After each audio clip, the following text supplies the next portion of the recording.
5, 4, 3, 2, 1.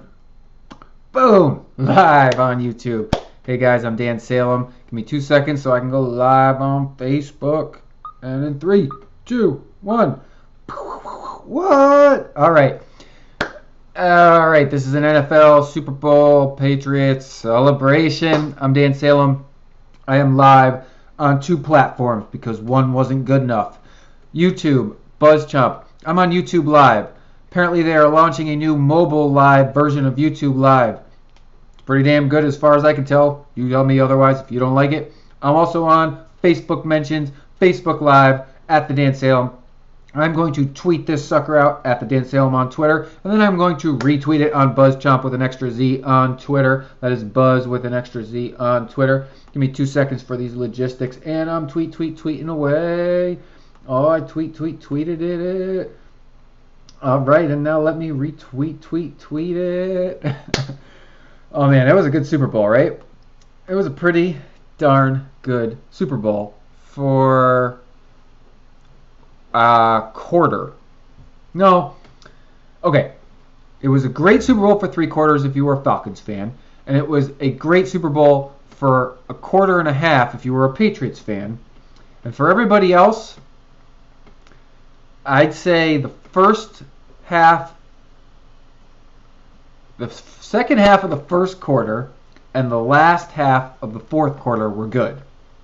The rest was kind of a blowout. Now, I am an educated football fan.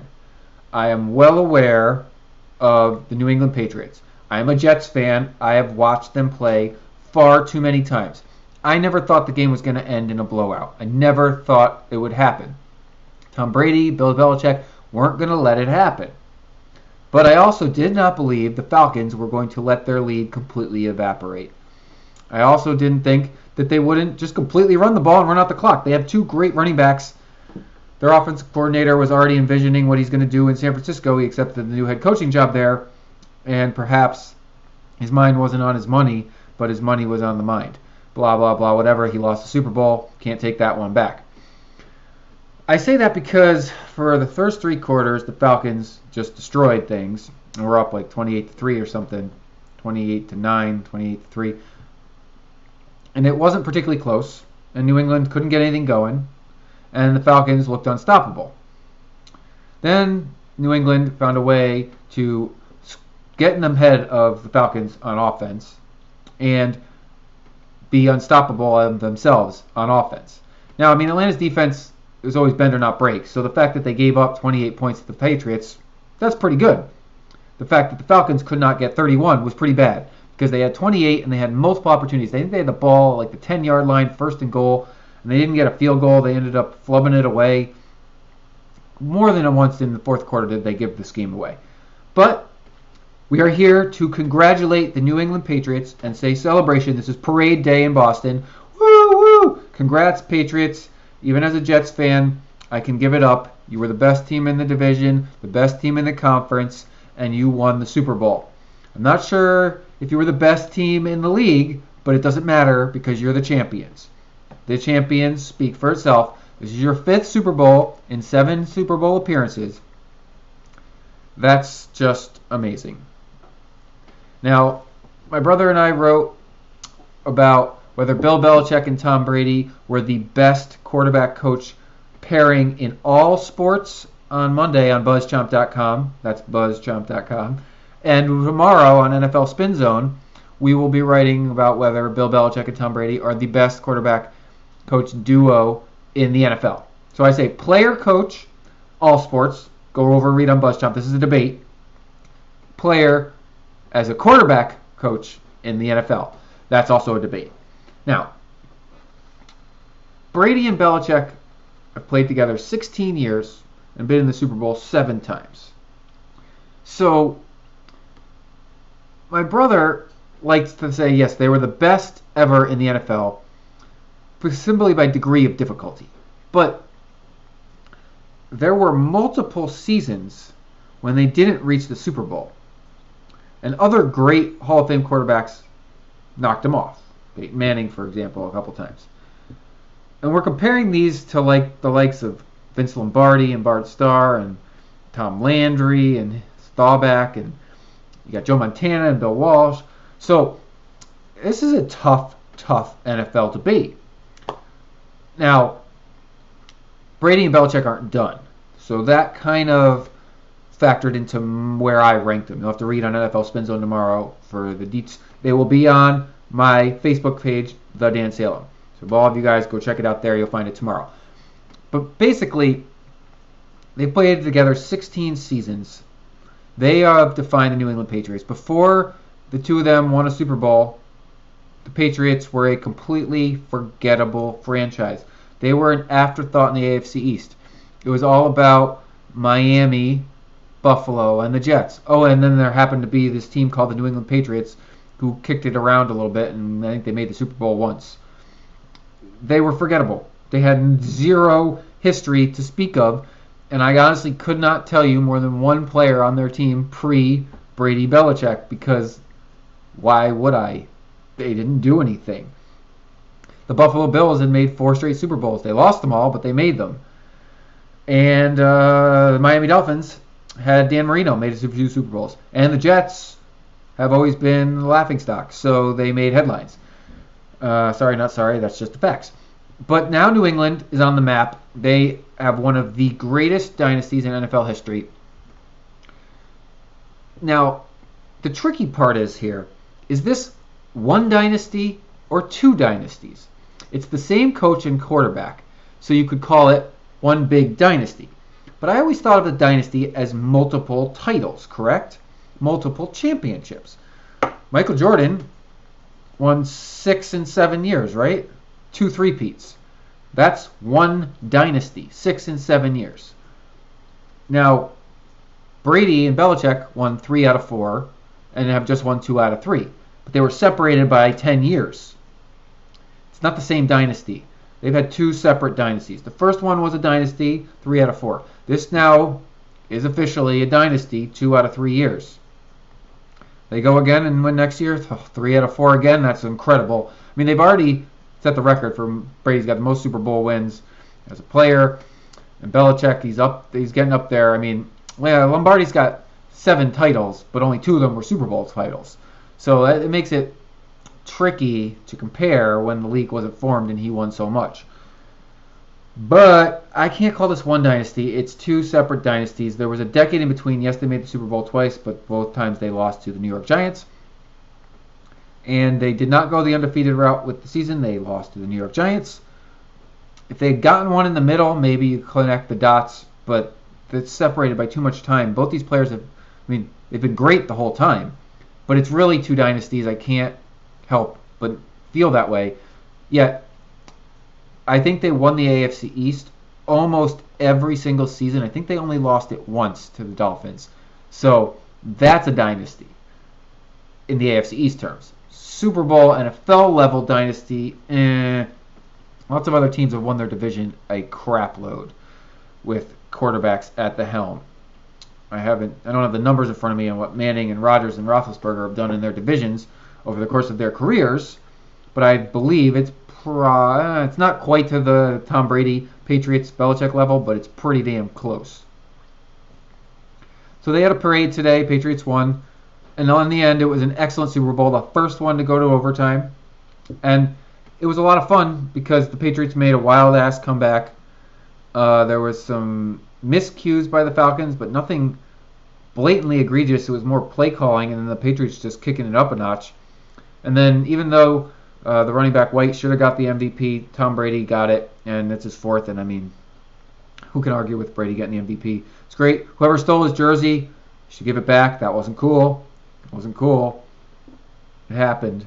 Someone stole his jersey after the game. Give it back. Not cool. And we move forward to the offseason, which, as a Jets fan, the offseason is almost more fun than the season. Kind of is. I mean, when your team doesn't win a lot, the offseason is kind of amazing because it's really long and you have all these milestones. Like, free agency kicks off, I think, first week of March, and then you got the draft in April, and then you got guys reporting, and I don't know who my quarterback's going to be. There's a lot of big headlines to figure out this offseason. The Patriots, what are they going to do in the offseason? They are going to celebrate for a week or so and then look the same next year and be favorites again. I mean, as the Patriots fans, your offseason is kind of ho-hum. I guess that's a good thing, but I love the NFL offseason. You can write whatever you want. It's not a week-by-week thing. The only thing is no fantasy football, but we've been out with that for a couple weeks here, so I've kind of already coped. And there are other sports. I'm going to touch on them in a moment, but this is an NFL live stream, and the NFL is still king. I mean, it's a year-round sport, and it's year-round to follow. I already am going to say I applaud some of the Patriots for saying they will not show up to the White House to meet our president when he wants to congratulate his best friends for winning a championship. He correctly predicted who would win and by how many points. Let's ring that conspiracy bell because he's best friends with the owner and quarterback. Let's just ring it a couple times. I think it's unfounded, but because it happened, the bell for conspiracy must be rung. And we'll move on. So that's good news. I don't agree with lots of things going on, and neither do the Patriots. So they won their title, but they do not need to show up and be congratulated by a man they don't respect. Moving on. So, what are these big name things going on this offseason? Hall of Fame voting. Terrell Owens got snubbed again. There's been a big talk this week, like, is he going to legitimately just keep getting snubbed? He is a bona fide Hall of Famer, hands down. Randy Moss comes up on the ballot next year. Him too. Like, both those guys should be going in. It's like, we're not judging character. We're voting on whether they play their asses off and then they set all-time records. I mean, that's where it's at. And the way that ties into the game today is Antonio Brown is apparently causing problems for the Steelers. Are they going to keep him around? He's got 1 year left on his contract. Can they trade him? Do they want to pay him the big money? He is literally the best wide receiver in football. I mean, he seems to screw around a little bit, but now there's reports that he takes plays off when he doesn't like the play calling. He doesn't like how the game's going. He just runs the wrong routes intentionally or forgets. And it's like, oh, brother. If he's available, don't let Tom Brady get Antonio Brown for the last 2 years of his career. Like, Tom Brady's probably got 3 seasons left. I was saying 42. That gives him 3 seasons left at most, right? He was 39 this season.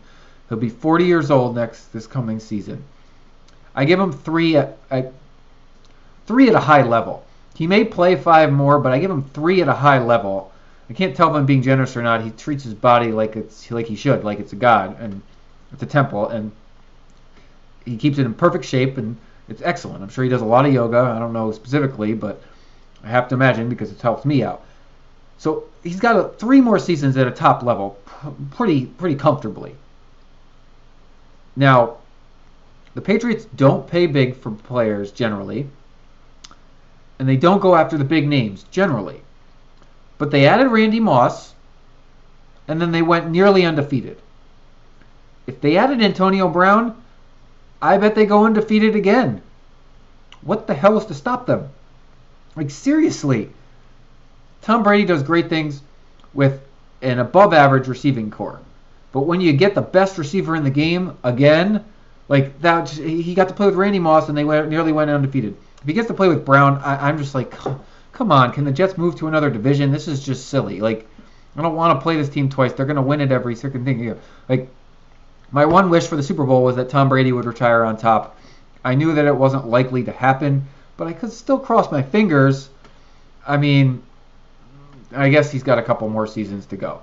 So if Antonio Brown's available, I mean, I don't know, Pittsburgh traded for him. I mean, the Jets aren't getting him. They got a lot of receivers. They got to decide whether they want to keep Brandon Marshall around or not. He's got 1 more year left, but they've got salary cap issues, and he's a big hit to that. Same with Darrelle Revis, another big name player.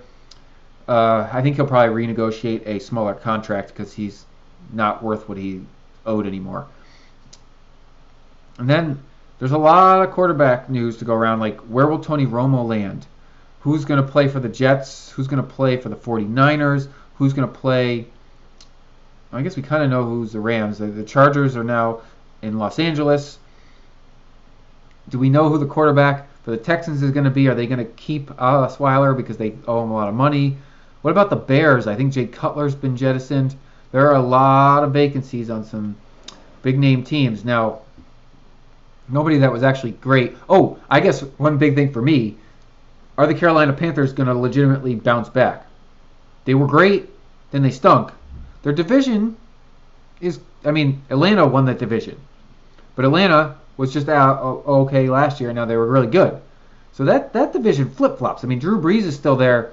I feel like he's got one more top year, he's got to win the division at least one more time in his career. I could see the Panthers making a nice bounce back, but I have a feeling that'll be a popular pick. I also think that the Falcons falling off with a new offensive coordinator will be a popular pick. I don't see it. I think that they're at least a 9-7, 10-6 team again next year, as long as they can improve their defense, because the defense got lucky a lot this past season. And who else? Oh, Buffalo's got turmoil. I don't think Rex Ryan's going to take a year off. He'll be fun as a commentator this season. Really, my team close to my heart, the Jets. Who's our quarterback? I don't know. How many more years has Eli Manning got? Can he take the Giants back to the Super Bowl before he has to call it up and retire? How many more seasons has Ben Roethlisberger got? These guys are actually nearing the end of their careers. I'm sorry to say. Eli, Ben, Tom Brady. Aaron Rodgers has got a few more years left. He's a little younger, I believe. Matt Ryan's 31, so he's got at least 5 more. But some of these guys they've been beaten up. Drew Brees, Carson Palmer, Phillip Rivers. None of they got 2 to 5 more seasons. And they all want to win championships. Eli's won them, Ben's won them, but they all want to win one. Some of them haven't. Are they going to stick with their current team, or are they going to get poached? Watch for this. This is big, big time stuff. And then the NFL draft, there are 2 big name running backs, and I'm really curious how high they're going to go, because Zeke Elliott did great things this season. I kind of think it was the exception. I'd hesitate. I don't know. Fournette could go top 10, but I'd hesitate to get the other guy top 10. I think grab him in the top 20. My Jets at 6. They're likely to go defense. I would love them to go offense, but they're likely to go defense. And that's just the way it is. Any questions from my studio audiences? You guys are great. You guys are great. All right. So, I'm a Yankees fan. I'd be remiss if I did not mention the Yankees signed a 1-year contract to the Milwaukee Brewers slugger, I believe Chris Carter. He's insurance in the lineup and at first base. It's good to get another veteran on the team, bolster their roster for the new season. I really am excited for the youth the Yankees got. I know it's weird. I'm a Jets fan and a Yankees fan. So I can cheer on the Patriots and congratulate them, because I know what it's like as a Yankees fan. There's no hate coming from here. Just a nice lopsided rivalry. I'm excited for the Yankees, see what they're going to put together this year. The Red Sox are heavy favorites. I kind of think they're a little overrated, but we shall see. And then there's the Clippers, who have been in trade rumors. They're dealing with injuries. They're not having winning ways right now. They're going to make the playoffs, but it almost feels like they're going to stumble in. So maybe that gives them zero expectations, but Chris Paul doesn't have much time left. Doc Rivers got to have a short leash now. He's stinking it up. Blake Griffin, I don't know how much longer he's got in LA. The Clippers could see some major turnover in the next year or two, especially if they don't get anywhere this playoffs. And it's looking like Cavaliers, Warriors for the 3rd straight year, which that's an awesome matchup, and I love it. But it makes the NBA kind of stink when you know before the season starts who's going to be in the finals again and again and again. Now, does the NFL stink because we know the Patriots are going to be in the Super Bowl again and again and again? No, because it's fun to watch the games. It's very what it is. It's fun. It's a one and done. There is no series to win. And it's fun to see if anybody can topple Tom Brady and Bill Belichick. So far, does not happen very often. Did not happen this year. Last year, it happened. Denver beat them. This year, didn't happen. Well, Atlanta pretty much beat them, and then they lost. So they didn't win the title, but they kind of beat them. Their game plan worked. New England just got lucky. But that's sometimes what happens. They won every Super Bowl, the final, like, one-score game, end of the game, overtime. That's how they win it. Doesn't matter, you still win it. Nobody really cares what the final score was as long as you are on the winning side. Okay. Well, the NFL season's wrapped up, and I'm going to wrap things up here on this Tuesday evening. I will be back 5 p.m. Pacific, which is 8 o'clock Eastern. Live streaming again next Tuesday, because I'm online every Tuesday, 5 p.m. Pacific, 8 Eastern. I'm Dan Salem, at the Dan Salem on Twitter, at the Dan Salem on Facebook Live, BuzzChomp on YouTube, live streaming. Go to BuzzChomp.com, read my sports debate. Go to Dan Salem on Facebook. Read even more NFL sports debate. Lots of great video blogs, comedy web series. Got lots of great content. Shoot me some questions on Twitter, and I will be sure to answer them live next week. All right, thank you guys. You are a great audience, and I am signing off. Have a great rest of your night. Happy Tuesday.